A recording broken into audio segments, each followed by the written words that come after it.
depan, yaitu kalimat langsung dan kalimat tidak langsung. Untuk kalimat langsung itu biasanya dari depan atau pernyataan dari seseorang itu, di mana kata tersebut tidak diubah susunan kalimat maupun intonasi nadanya. Seperti Naila berkata bahwa saya sangat senang sekali, sedangkan kalimat tidak langsung itu tidak perlu diikuti dan bisa diubah susunan katanya. Contohnya, kata Naila, dia sangat senang, dan ada pun juga berdasarkan fungsi subjeknya, yaitu kalimat aktif atau subjek kalimat tindakan dan kalimat pasif di mana subjek kalimat tindakan. Contoh kalimat aktif itu contohnya Naila memasak mie, dan juga contohnya itu Adi membaca buku.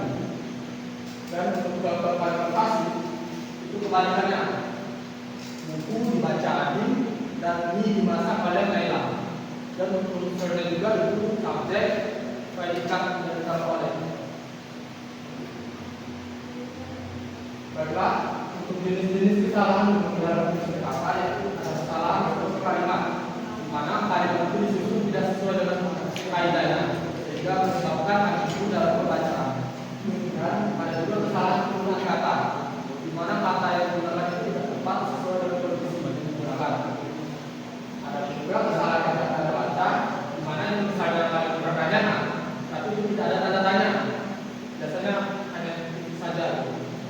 Dan ada juga kesalahan paradigma, dan ada juga kesalahan penjelasan makna, yang dimana itu maknanya sesuai dengan kalimat yang diucapkan atau ditulis. Ada juga kesalahan penggabungan kata, di mana biasanya itu penyingkatan kata, misalnya dengan DGN. Dan ada pula tanda baca yang tepat untuk kalimat. Pertama itu titik digunakan untuk menandai ada kalimat pernyataan. Contohnya ayah baru saja berangkat ke Bumi titik. Lanjut ada koma digunakan untuk memisahkan dari kalimat klausa dan kalimat umum atau setengah kata penghubung. Contohnya saya membeli apel, koma, anggur, koma, dan pisang.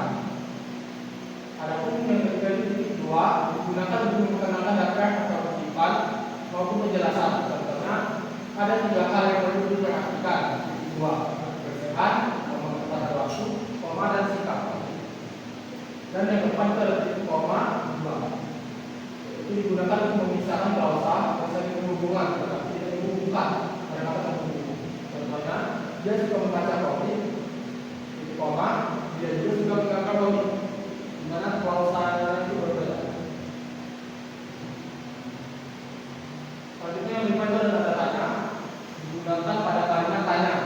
Ya, apakah kamu sudah belajar? Tanda tanya. Apakah Adi sudah makan? Tanda tanya. Dan ada tanda tanya juga digunakan untuk mengekspresikan perasaan kuat atau perintah. Contohnya hati-hati. Dan ada juga tanda titik digunakan untuk mengutip langsung atau menyuruh kaidah. Contohnya, dia berkata, saya akan datang besok. Dan ada juga tanda kurung yang digunakan untuk menyisipkan informasi tambahan atau penjelasan. Contohnya, dia lahir di Jakarta, kurung ibu kota Indonesia, dan menjelaskan bahwa Jakarta itu adalah ibu kota Indonesia sebagai informasi tambahan. Lalu, sebagai kesimpulan, kalimat adalah satuan bahasa dari kata-kata yang disusun menyampaikan suatu gagasan atau informasi. Kalimat memiliki unsur-unsur seperti subjek, predikat, objek, dan keterangan. Lalu jenis-jenis kalimat juga dapat dibedakan berdasarkan struktur dan penyusunan. Kalimat deklaratif, interrogatif, imperatif, dan eksklamasi. Dan